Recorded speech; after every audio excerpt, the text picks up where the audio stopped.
Thank you very much. Appreciate you being here.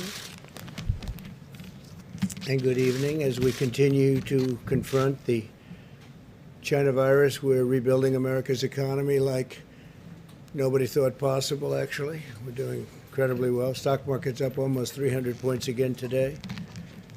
While our economy is performing significantly better than Europe, which people have to understand very strongly, it's performing better than any market anywhere in the world, actually.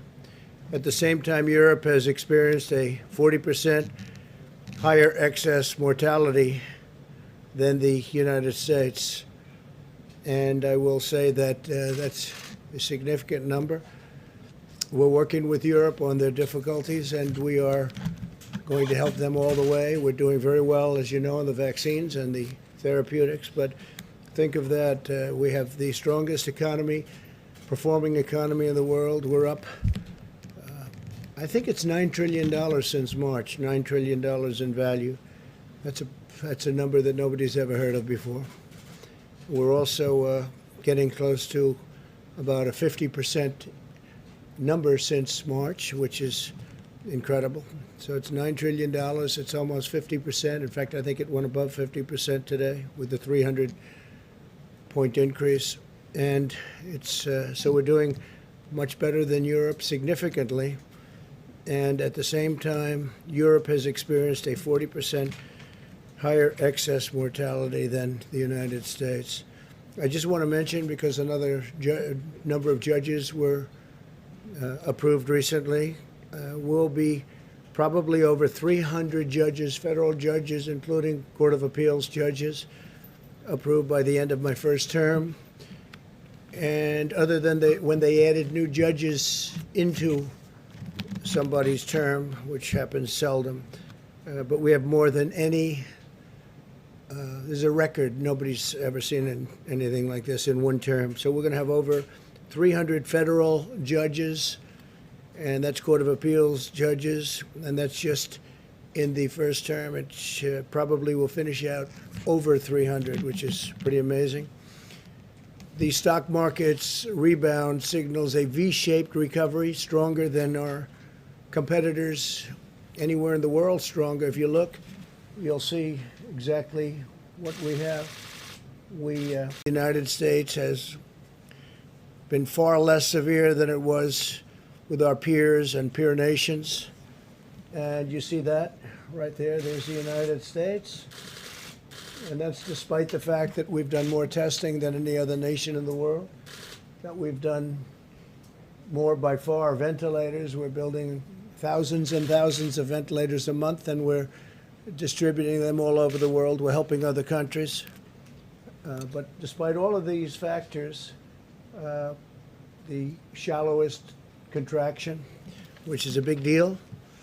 I'm sure you'd love to put them in your various media outlets. I know you want to get that out. If you want to leave the room early and do that, that would be fine. The rapid recovery, but it would be nice to report it. The rapid recovery of home builders sentiment points to massive new construction, and we are doing massive amounts of construction of new homes, and that's because it's going to go up even further, but that's more than anybody else. The manufacturing sector, remember, manufacturing is dead according to the past administration of Obama and Biden. Manufacturing is dead. You need a magic wand. Well, you don't need a magic wand. You need competence and capability. The manufacturing sector is booming, and the production index is at the highest reading since October of 18, which was an extraordinary period of time. And there we are. That's pretty good. These are numbers that nobody has seen until just recently, and now they're just coming out. These are numbers that are leading, I guess, stock market people. They're very smart people. I know many of them, and they're seeing things that they don't even believe. So the manufacturing sector is booming, and the production index is at its highest reading in a long, long time. The economy generated over 9 million jobs in the last 3 years, a record by far. and 12 million more jobs than experts predicted. So there you are. You look at that, and that's a record, and it's a record for the quarter. We had over 9 million, substantially more than 9 million jobs. So those are incredible numbers about our economy and how it's coming back. It's coming back very strongly. It's coming back at a level that's far greater than anybody anticipated. And we're very proud of that. And I give a lot of credit to all of our people, Steve and Larry. And we'll be talking about it if you have any questions on it. I shouldn't have any questions. I didn't print those charts. Who did? The economy generator? Let's see. I don't know. We'll find that out for you. But it wasn't us. We took those numbers from somebody. Where did you get those numbers, Larry? They're from where? It's from BLS Jobs Report. BLS Jobs Monthly Report. Jobs Report through July. Okay. Everybody has that. Everybody needs. The Democrats have abandoned the American people over the simple subject of politics. Chuck Schumer and Nancy Pelosi are holding the American people hostage over money for their radical left-wing agenda that the country doesn't want and won't accept.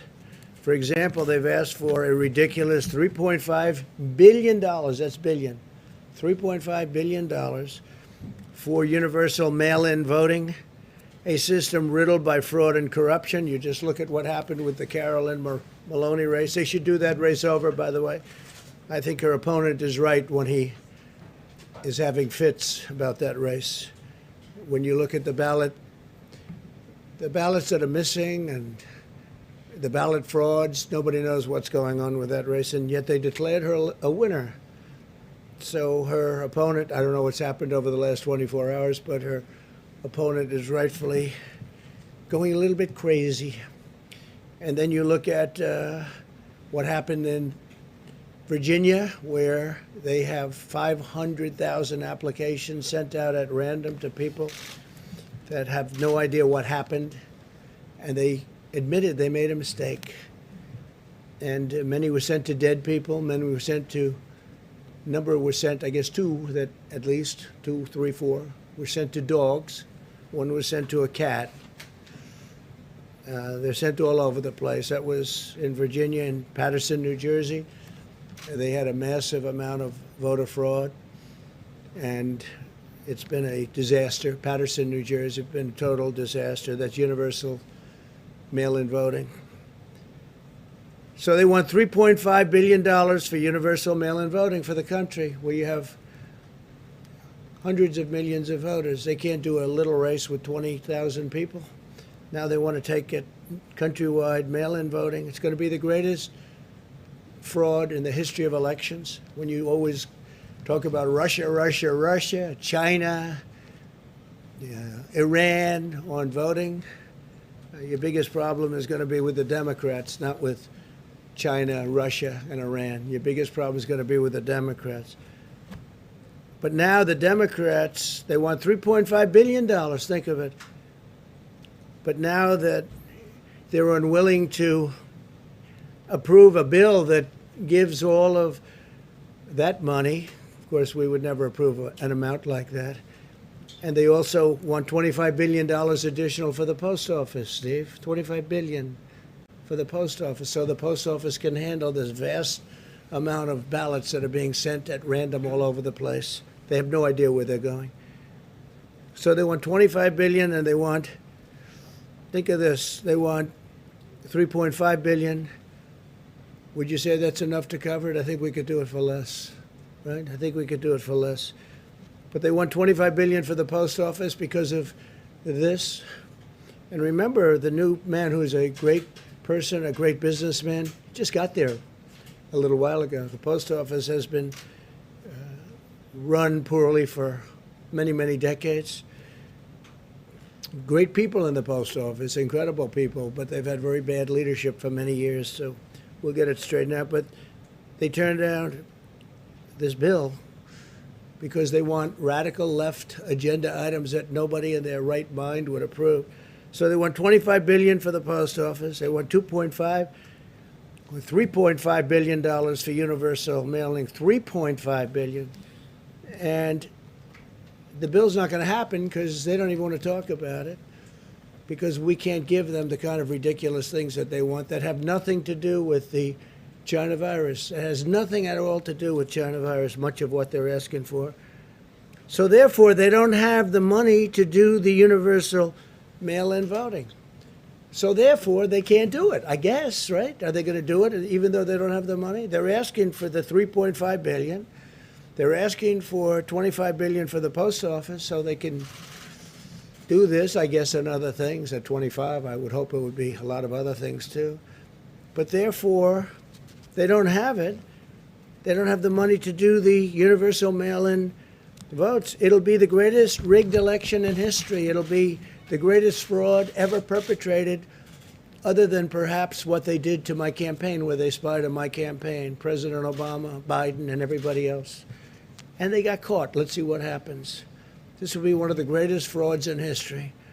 So they're admitting that they want $3.5 billion, and they're not going to do a deal that's good for the American people. Therefore, they're not going to get the $3.5 billion. Therefore, they can't do the universal mail-in vote. It's very simple. How are they going to do it if they don't have the money to do it? The Democrats are also holding up money for schools and hospitals and small businesses and state and local governments. They tried to stop Americans from getting unemployment insurance and protection from evictions, which is why I took this decisive action. And I did executive orders, which are now in full force and effect. And they're going forward. I signed a directive to provide a total of $400 of additional support for Americans who are unemployed due to the China virus. That's $400 more than the Democrats have provided. Remember that. That's $400 more than the Democrats have provided. Nancy and Chuck haven't provided anything. And remember this, President Obama, when we had a problem, a pretty big problem, a very big problem, you know what he gave? $25. He gave $25. So now they say, well, we want to give 500 or we want to give 600. They don't want to give anything. They're not doing anything. But President Obama and Biden, Sleepy Joe, gave $25. 25. And they'll complain, oh, we want to give more. Well, we're giving $400, and that's now in the works, and that'll be getting out to the people soon, Steve, okay? Remember that. $25 is what they gave the last time. 25. I want to make it unmistakably clear that I'm protecting people from evictions. They didn't want to do that. The Democrats didn't want to do a protection from evictions. People getting evicted because of the coronavirus or the China virus, whatever you want to call it. We have 20, now we're up to 21 different names. All we know is it came out of China and it shouldn't have. They should have stopped it. Under my executive order, HUD, HHS, and CDC have been directed to ensure renters and homeowners that they can stay safely in their homes. They're not going to be evicted. They are not going to be evicted. And those letters have already been sent out, Steve, so you'll make sure of that. I'm providing a payroll tax holiday to all Americans earning less than $100,000 per year, meaning bigger paychecks for working families through the end of 2020. That's a tremendous amount of money that's being supplied and given to families. Tremendous. The Democrats didn't want to do a payroll tax. They thought it was too much money, I guess, or it would make businesses too successful. They don't want to see success. They certainly don't want to see it before the election. They certainly don't want to see the kind of graphs and charts that you saw up there. They don't, because they say they can't win with that kind of success. They can't win. They have to get used to it. Remember, we've already gotten $3 trillion in stimulus, so they should have probably negotiated a little bit differently. Maybe they should have asked for all of this before we got most of the money and we gave it out, a lot of it to the people. When we win the election, when I win the election, I'm going to completely and totally forgive all deferred payroll taxes without in any way, shape, or form hurting Social Security. That money is going to come from the general fund. We're not going to touch Social Security. I said from day one that we're going to protect Social Security, and we're going to protect our people. And Social Security is one of the things that will be protected. Pre-existing conditions will be protected. Medicare will be protected. But Social Security will be totally protected under me. Under them, it will not be protected because we will have a stock market crash, the likes of which you've never seen. Your taxes will be doubled and tripled. And your regulations will go through the roof, which is what was causing the problems with the country in the first place. Student loans. I signed a directive providing relief to student borrowers. Not their fault that they can't go to college. I will be deferring payments on student loans at zero interest until further notice. So we're going to take care of our students. Got a lot of great students out there, and they got hit like everybody else. So I will be deferring payments on student loans at zero interest until further notice. And on the payroll tax, we'll be terminating the payroll tax. After I hopefully get elected, we'll be terminating the payroll tax. So that will mean anywhere from $5,000 to even more per family, and also great for businesses and great for jobs. A lot of people will be very happy to hear that. A lot of the great, certainly conservative economists will be great to have. They think that's the greatest thing we can do. That's better than the payments. That's better than anything else. But it's a lot of money, and it's going right directly to the people, and it goes there very easily. But it also creates stronger companies to employ the people. So we will be, on the assumption I win, we are going to be terminating the payroll tax after the beginning of the new year. Today I met with parents, students, teachers, and health experts to discuss the vital importance of safety and safely reopening America's schools. This evening I'll outline the common sense recommendations that should guide schools as they reopen. With precautions, we want to be very, very safe and very careful, so precautions in place. Our strategy to safely reopen schools mirrors our approach nationwide as we race toward the competition and the completion. We're competing with others, but I'm not competing with anyone. We just want to have a vaccine. We're dealing with other countries, and we want them to do well. We're giving them whatever information they need. We're all working toward something that will happen before the end of the year, maybe substantially before, but before the end of the year. And therapeutics will happen likewise even sooner. But we're looking for that responsible path forward to shelter those at highest risk while allowing those at lower risk to resume work and school and play football. Go play football. I spoke to some of the great football players, college players, Trevor, and a lot of great players called Coach called Coach O. A lot of fantastic people I got to speak to, athletes, leaders. They want to play football. Let them play. Let them play. And they feel safer on the field than they do walking around and doing nothing. So hopefully that will happen. And hopefully when they play football, they will proudly stand for the national anthem, and they will proudly stand and respect the American flag. Or at least I'm not watching. I can't speak for others, but based on what I see now and based on what I'm looking at with respect to the NBA at this point, a lot of people agree with me. So we want people, we would like to request people, you stand proudly for the flag and for the national anthem. In the months since the virus arrived, we've learned a great deal. While this is a dangerous and highly infectious disease, it primarily affects the oldest segment of our population. or those with chronic health issues. The United States has the largest nursing home and assisted living home population in the Western world by far. Nearly half of all of the deaths from the China virus in the United States have occurred in nursing homes and long-term care facilities. The median age of those who succumbed to the virus is 78 years old. These findings underscore that all Americans must continue to apply extreme vigilance in protecting our elderly population and those with chronic conditions. Outcomes are very different for younger Americans without serious health issues, tremendously different. They can often expect mild or moderate symptoms or even no symptoms whatsoever.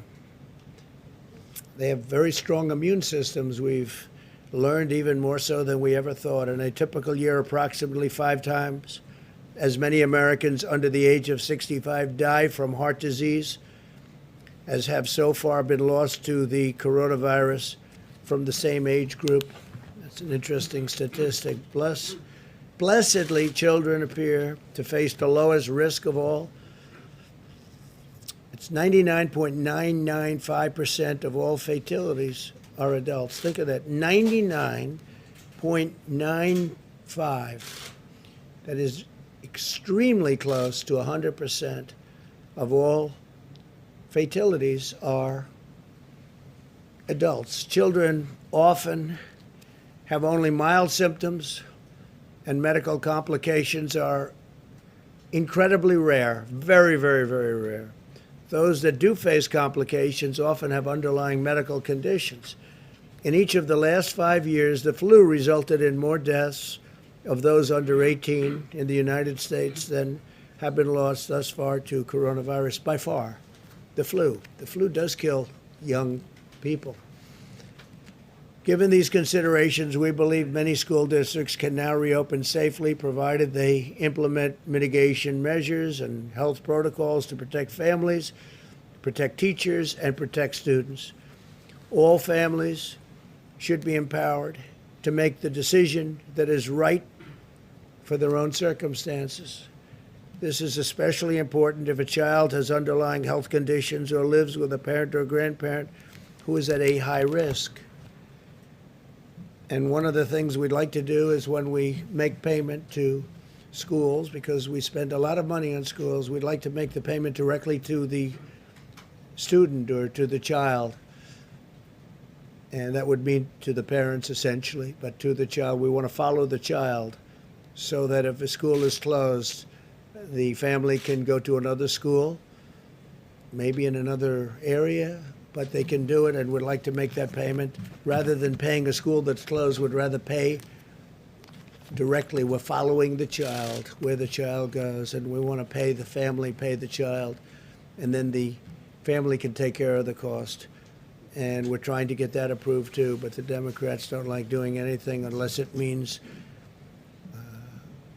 doing for the union, which controls Nancy and controls Chuck 100%. And I have nothing wrong with the union. I have great respect, very few people do I respect more than a great teacher. It's a tremendous talent. They're really underappreciated. These are phenomenal people with tremendous talent. The great ones are among the most important people we have in this country. And they'll be great at they'll be great at charter schools, and they'll be great at when we talk about school choice, which we'd like to see so that parents can take their children to the school of their choice. That's something we want. We think it's very important, especially in the minority communities. They want it so badly. African American, Hispanic American, Asian American, they want it so badly. But the two people I mentioned, Nancy and Chuck, they're totally controlled by the heads of the union. I think the teachers like us a lot. We're taking care of our teachers. We want to take care of our teachers. But we cannot indefinitely stop 50 million American children from going to school and harming their mental, physical, emotional, and academic development and inflicting long-term lasting damage. I heard a gentleman today, a great person, some of you were at that meeting, from Harvard, say that every year is $10,000. It's people, they lose a tremendous amount of money in the future. Mentioned $10,000.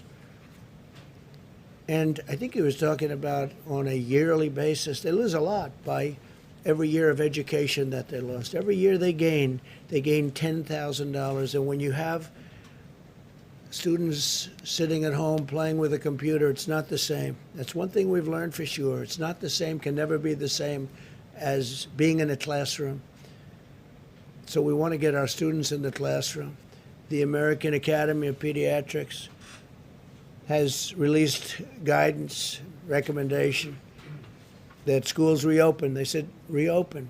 It said, quote, lengthy time away from school and associated interruption of supportive services often results in social isolation, making it difficult for schools to identify and address important learning deficits. The doctors also warned about the risk of increased abuse, substance use, depression, and suicide. Suicide. The National Education Association recently stated, despite the momentous efforts of educators during the pandemic, online learning has never been an effective replacement for in-person learning and support. So when you sit at home in a basement looking at a computer, your brain starts to wither away. We have a lot of good experience at that just by taking a look at what's happening in politics. Studies estimate that school closures last spring caused the average student to fall 50% behind in math and roughly 35% in reading compared to a typical year. Think of that. Caused the average student to fall 50% behind in math and 35% in reading compared to being at the school, being with your teachers, being in a classroom. We've learned that. We've learned that learning from a laptop is not great. And frankly, we've also learned that telehealth, little unrelated, but it's up 35,000%, and it's been incredible. 35,000%. We'll check that number, Larry, but that's an incredible, but it is. People are staying home, and the telehealth, and that has been a tremendous success. We've learned those two things during this period of time with the plague coming in, and those are two things we know. School closures harm low-income students the most because they have less access to high-quality remote learning. They don't have computers and less resources for academic support. All schools should be making plans to resume in-person classes as soon as possible. To support the reopening of America's schools, we provided $13 billion in elementary and secondary schools toward the CARES Act and CARES Act funding. We're giving CARES Act funding, the vast majority of which remain available for states to use. So a tremendous amount of money, $13 billion. That's the CARES Act funding, and we're giving a large portion of that for states to use. Today, I'm pleased to announce that we will provide up to 125 million reusable masks to various school districts all around the country. My administration also stands ready to deploy CDC teams to support schools that are opening and schools that need help in safety and in order to safely reopen. Finally, today, my administration is highlighting general recommendations for all schools and guidance to protect high-risk teachers and students. We're working very, very closely with many of the schools and school districts throughout the country. They include the following: to ensure all students, teachers, and staff understand the symptoms of the China virus, require all students, teachers, and staff to self-assess their health every morning before coming to school, encourage frequent hand washing or hand sanitizing during the school day, beginning upon entrance to school, and ensuring that hand washing facilities are widely available throughout the school. And for the most part, schools have been very good at that. minimize large indoor gatherings, hold large gatherings outdoors whenever possible, maintain high standards of hygiene and ventilation within the classrooms, including keeping windows and doors open whenever possible, and running fans and air conditioning units whenever possible. Require students, teachers, and staff to socially distance around high-risk individuals and socially distance whenever possible in any event. Encourage the use of masks when social distancing is not possible. Post instructions regarding hygiene and social distancing all over the school and all around the school. We encourage schools to adopt these measures. We've been working with so many of them, and to the best of my knowledge, virtually every one of them agrees to do that. While we're also providing high-risk teachers and students options to engage in distance teaching or learning, we're working on that also. College-age students also continue to be one of the lowest risk demographics. More than 99.8% of the deaths from this horrible disease, the invisible enemy, we call it, occur in people over 24 years of age. Think of that, 99.8% occur in people over 24 years of age. For this reason, it could be safer for them to live at a school rather than live with their older parents or grandparents. We got to go to school. We got to open up. We got to open up our schools and open up our businesses. And a lot of it has been open, but we can do better. As we move forward, the number of cases is not by any means the most important metric to focus on, because the fact is we have more cases because we have far more testing than any country in the world. There's no country that's even close. We've done more testing and better testing than any country, and many of these countries that the media was putting up as a shining example of success, they're right now in massive outbreaks. You see what's going on in many of the countries that you constantly mention. Far more important is who the virus is infecting. That's why our strategy and attention are focused on preventing the cases that are most likely to require hospitalization or result in death, those that afflict the elderly and those with certain underlying health conditions, all the while acting to prevent hospital overcrowding. If you look at some of the states that had a flare-up recently, they're all doing very well. Florida is going down rapidly. I want to give a lot of credit to the governors. Florida is going down, and Arizona is going down, way down. They've done a fantastic job. California, as you know, is going down.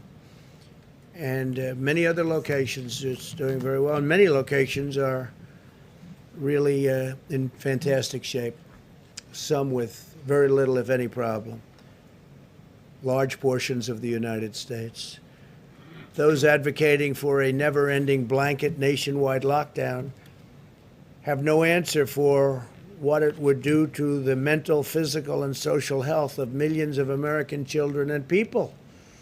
This includes parents where they have to stay home with their children and they lose their work and they lose their job because their children isn't at school. They have to have somebody to take care of it, and they want to take care of their child. They don't trust people. A society must put the health and safety of our children first. A man who has the respect of everybody, he's highly respected by me and anybody on this subject.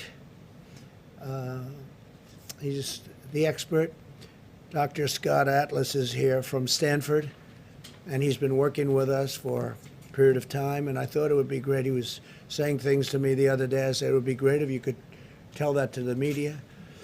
So this is the first time I've shared the platform, and it's an honor to do so. Scott is truly, he's a brilliant man, he's a wonderful man, and he cares about this subject very much. And I'd like to ask Scott to come up, please, and say a few words. Thank you, Scott.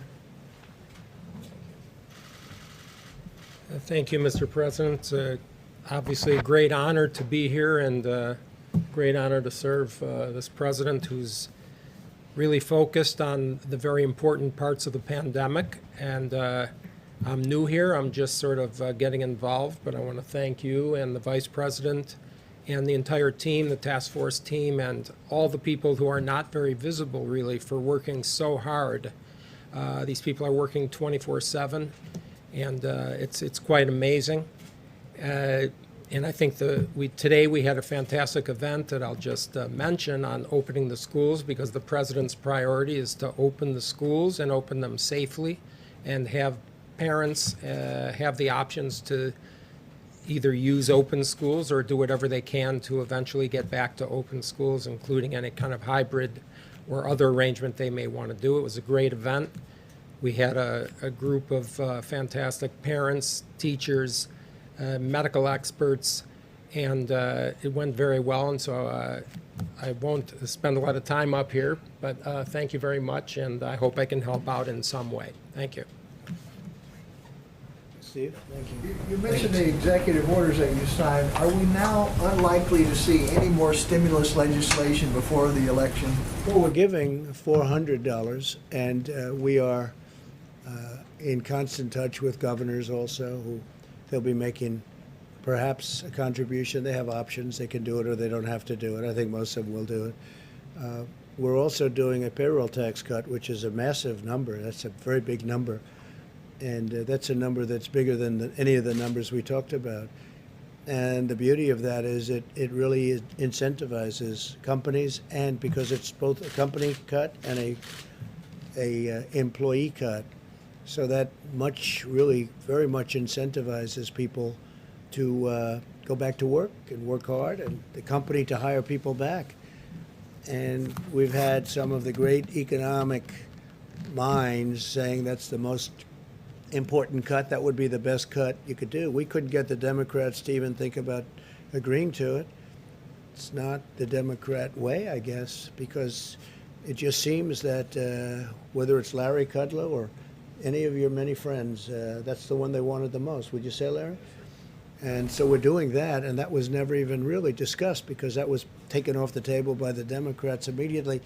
And this is every week. Every week you get a check, or a month, or biweekly. This is a major amount of money that you're getting directly. So it's really, it's a very big number. It's a very substantial number. And this is, don't forget, this is in addition to the $400, and this is a big number. And now at the end of the year, the assumption that I win, I'm going to terminate the payroll tax, which is another thing that some of the great economists would like to see done. We'll be paying into Social Security through the general fund, and it works out very nicely. If Biden would win, he wouldn't do that because he's going to double and triple everybody's taxes. He's going to have to explain that one. And as you know, he's also going to quadruple regulations. He wants to put regulations on. One of the reasons that we had the kind of numbers and big bounces that you've seen. I mean, we closed it up, we saved millions of lives, and now we open it and we bounce right back where we were. It looks like we'll be bouncing right back where we were. But one of the reasons is because we cut so many horrible regulations.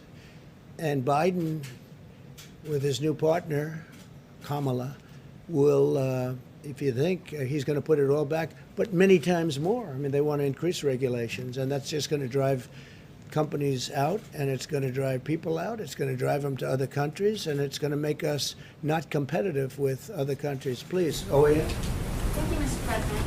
I'd like to highlight a kind of odd situation. In the last hour or so, if you Googled Antifa.com, it would take you straight to Joe Biden's website, his official campaign website.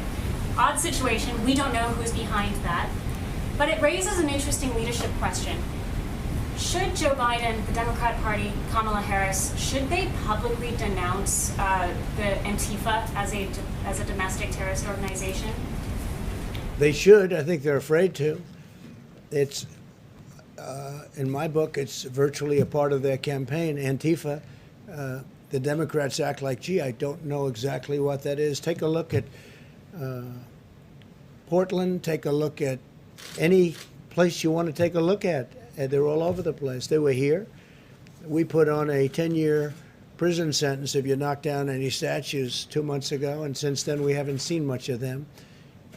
We had to send border security. We sent actually Homeland and border and different forms of Homeland to Portland in order to, you know what we had to do. We had to save. They wanted to knock down a courthouse, a $500 million courthouse. They wanted to burn it down, knock it down. And they were easily able to defend. But the mayor and the governor of the state, they didn't want to do that. And we actually sent our people there, and they did a great job. And they did it easily. But in the meantime, they went to other parts of the city, and they're doing damage. And we're recommending to the governor that they call in national security, call in the National Guard. We're willing to get, we would stop that problem in 1 hour. We sent just defensive measures to protect and save that courthouse from being burned down or knocked down.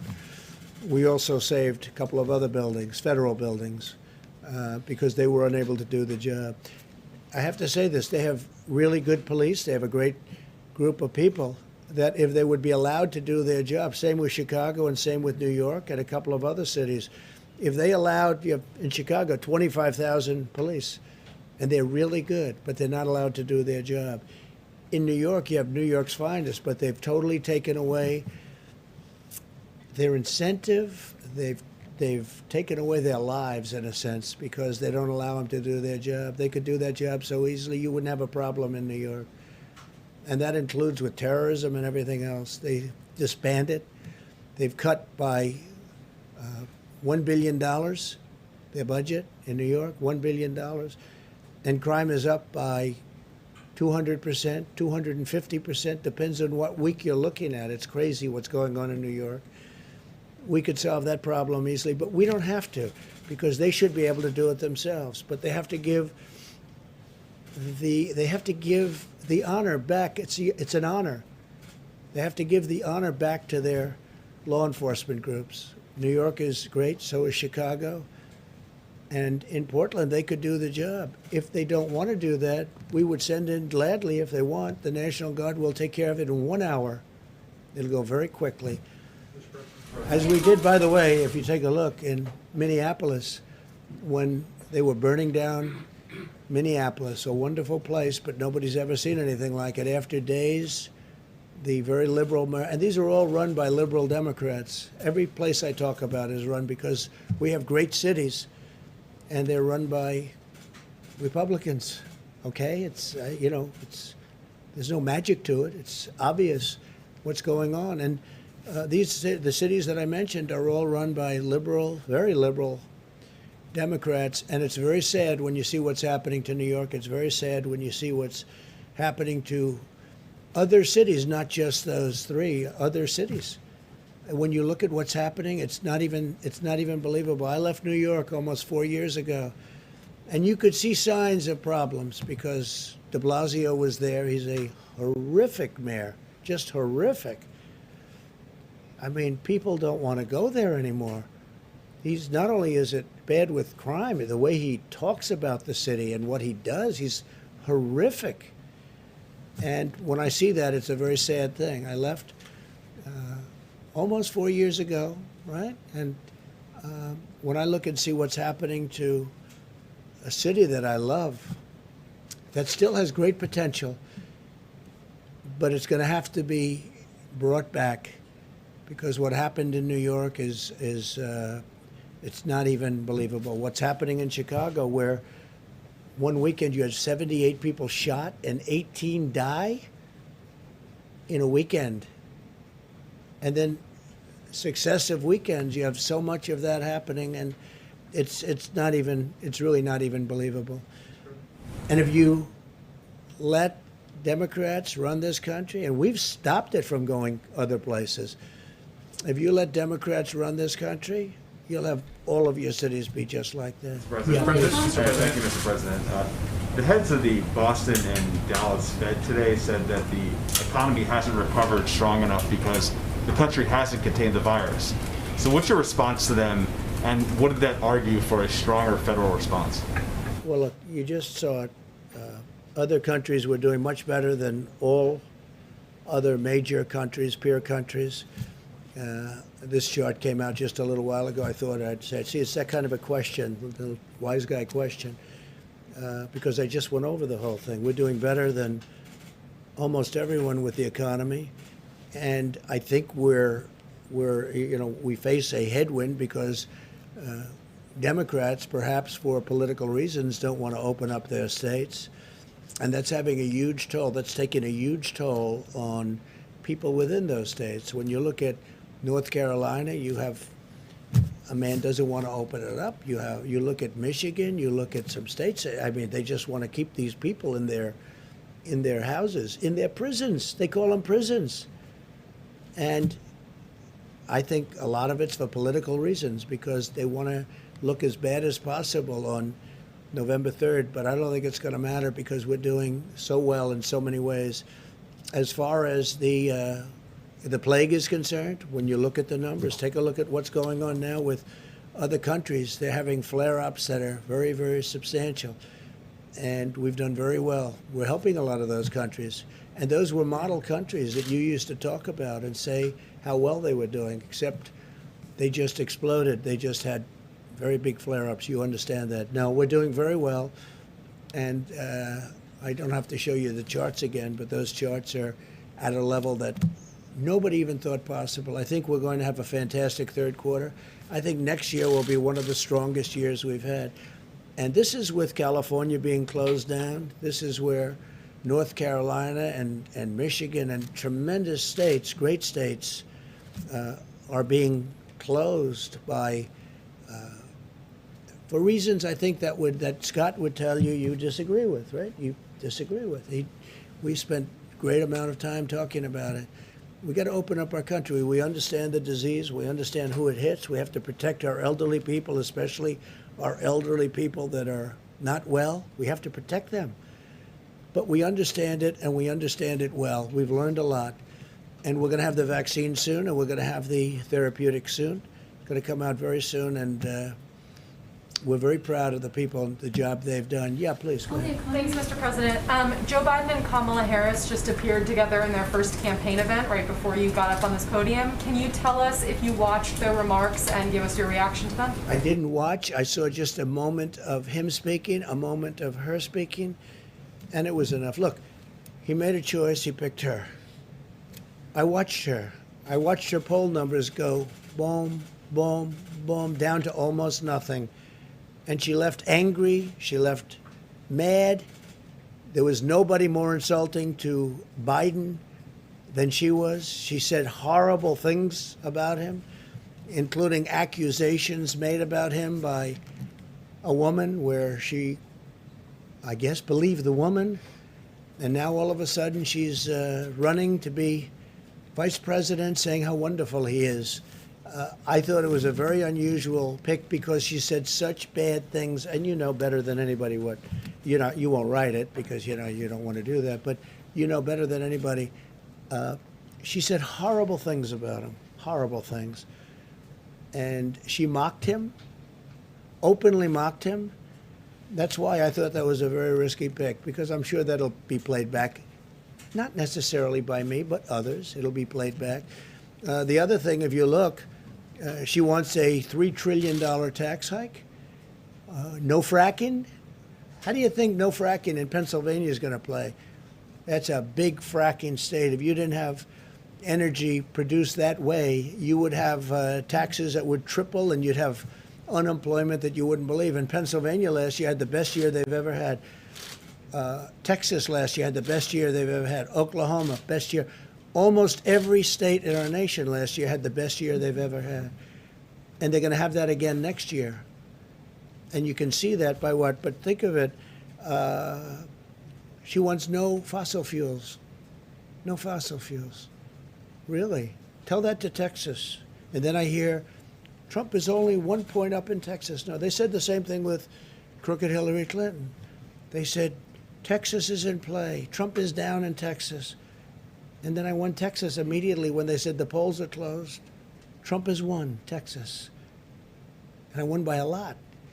And I won Georgia by a lot. It's the same thing over. It's almost like a duplication of what happened before, except we have much more energy now than we ever did in 2016, and we had a lot. We had record amounts in 2016. But you take a look at the tax cuts. We gave the biggest tax cut in the history of our country and the biggest regulation cuts in the history of our country by far, right? He wants to increase everybody's taxes. And she's one of the people that wants that. I mean, you take a look at that. She wants to defund or at least substantially reduce money going to police departments. And you can't do that. You can't do that. It's actually got to be the opposite. I've been endorsed by so many police departments. I'm getting a really good one this week that you'll be seeing. Really big, really good. But who could ever, what police department, what law enforcement group could ever support Joe Biden, where he said things that are so bad and so foolish, frankly so stupid in terms of crime and what would happen. So we're getting all of law enforcement. We're getting the military. She wants to spend much less on our military. I've rebuilt the military. We have the strongest military now. Much of the equipment is coming in, all made in the United States. $2.5 trillion we spent. When I took over, we had a military that was totally, it was in terrible, terrible shape. It was depleted. It was a depleted military. Old planes, old tanks, old everything. And we have a beautiful, brand new military with the best people in the world. We never had anything like it. Some of the equipment is still coming in. No, we've done a real job, and I think we're going to be extremely successful. I was surprised that he picked her, very surprised because of the horrible way she talked about him, and frankly because she dropped like a rock. I didn't. When I ran against 17 people, mostly governors and senators, some others. Ben Carson was very strong, very good. A couple of others, but mostly governors, mostly senators, and I ran. And I went up. She ran and she went down to rock bottom. I don't think she ever got to run to take a vote in the first state. So generally speaking, you don't want to pick somebody that went down. She went down, but she went down in a very terrible way, and she said horrible things about Biden. She said far worse about Biden than I ever did, and now she's running as vice president. So how does that work? Please, in the back. Mr. President, thanks for taking my question. I'm wondering tonight if you might have any words of encouragement for middle schoolers or high schoolers starting the school year strictly online who might be frustrated, wondering how they're going to get through the next quarter, missing their friends and teachers. Just wondering if you might have any words of encouragement for them. It's such a fair question, such a good question. Yeah, I mean, you hear what I was saying. Scott will be involved, and he'll be talking to you over the next couple of days, what he's saying from great experience. No, I feel very badly for him. And I have a feeling that on November 4th, somebody's going to announce schools are open, the country's open, everything's open. I really believe a lot of it's done for political reasons, if you want to know the truth. I think so. But you're right. Online is not the same as being in the classroom, and that's been proven. It's been proven loud and clear. Yeah. Any other questions? Mr. President? Only a Go comment? ahead, please. Thank you, Mr. President. You have warned several times that if Joe Biden is elected president, that there will be an invasion in suburban neighborhoods. It's a sentiment that you expressed in a tweet again this morning. What exactly do you mean by invasion? What I mean is people are going to become, they're going to be opening up areas of your neighborhood, which they're doing, and now they wanted to expand it, and they will expand it. If for any reason they're going to, in my opinion, destroy suburbia. And just so you understand, 30% plus of the people living in suburbia are minorities. African American, Asian American, Hispanic American, they're minorities, 30%. The number's even higher. They say 35, but I like to cut it a little bit lower. You know why? That way I can never get myself in too much trouble with the fake news. But 30% plus are minorities living in suburbia. And when they go in and they want to change zoning so that you have lots of problems, where they want to build low-income housing. You want something where people can aspire to be there, not something where it gets hurt badly. And that's what happens. So with suburban women, suburban men, I think they feel very strongly about what I'm doing. It's a very fair question. It's a very important question. But they fought all their lives to be there, and then all of a sudden they have something happen that changes their life and changes what they fought for so many years. John, please. Two quick ones, if I could, Mr. President. I know you were briefed on it. Have you decided where you're going to give your acceptance speech yet? So we're looking at Gettysburg, a magnificent site. I've been there a number of times, just a magnificent site. And we're looking at the White House. And I would say it's really down to those two. The White House would be much easier from the standpoint of Secret Service and, the movement of hundreds of people, as you know. I would say we love them both. I love Gettysburg, but this is simpler. Would be magnificent. The White House is the White House is the White House. Gettysburg is one of the great and historic sites of our country. Frankly, as far as I'm concerned, of the world. So one of those two. I'll probably be announcing it over the next week or so. Maybe. I had a question about payroll taxes. If you permanently rescind the payroll tax, how do you pay for Social Security? We're taking it out of the general fund, and incur what we'll huge do, deficits. what we'll be doing is, if we do that, we'll get it approved, in that case by Congress, and we'll take the money from other places other than, we will not take it from Social Security But in how- any way, shape, or form. How do you fund it from the general fund when the general fund just incurred a debt of $2.8 trillion? You're right, but we're going to have tremendous growth. We have tremendous growth. You take a look at what's happening here.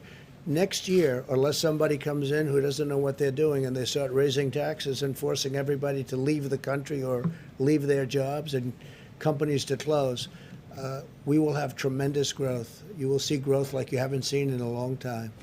Mr. President, Mr. President, since you didn't see Kamala Harris's remarks today, I wonder if we could just get you to respond to one thing that she said. Sure. She said that your refusal to get testing up and running, I'm paraphrasing, you're flip-flopping on social distancing and masks, and your delusional belief that you know better than the experts. All of that, in her words, a reason that one American dies of COVID-19 every minute. What do you think of that? I think that's probably one of the reasons she was a terrible candidate and was forced to leave the race, because she got her facts wrong. She's very bad on facts. She's very weak on facts. And just so you understand, we've done more testing than any country in the world by far. That includes India, which has 1.5 billion people. That includes China. That includes every country in the world. We've done more testing. We have better testing than any country in the world. They call, they want to know, where do we get it? How do we get it? We have better testing than any country in the world.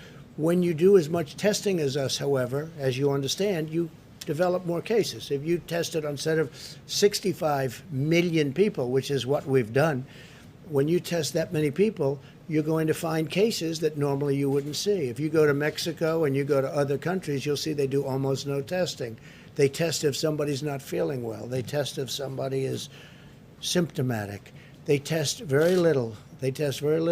We've done more testing than anybody in the world. We've done the best job of any country in the world, and that includes from making ventilators that nobody else could have done. We are the ventilator king of the world. We're supplying the whole world now in a few short months with ventilators that are very hard to produce, very expensive, very complex, very delicate, very, very important.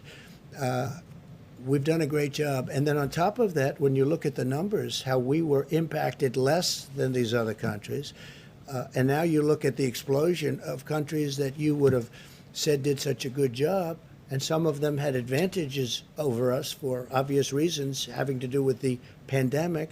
But when you look at the job that we've done compared to others, we've done a great job. And I read today that she's very short on facts.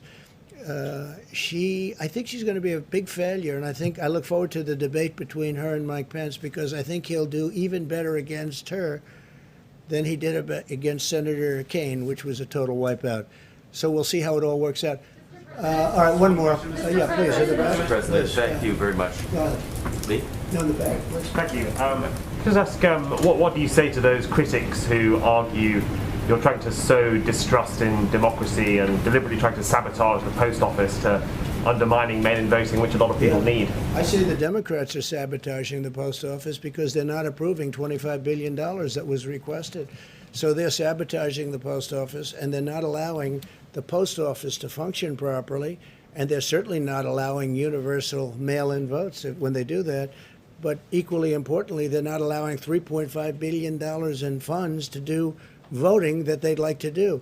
Therefore, all of this and all of the tremendous mistakes that were made with regard to mail-in voting, all of these tremendous mistakes, you can't even do it. I would imagine the courts, this is in many courts right now, they're showing all of the disasters that have taken place just in the last short period of time, in the last 2 months, with respect to universal mail-in voting.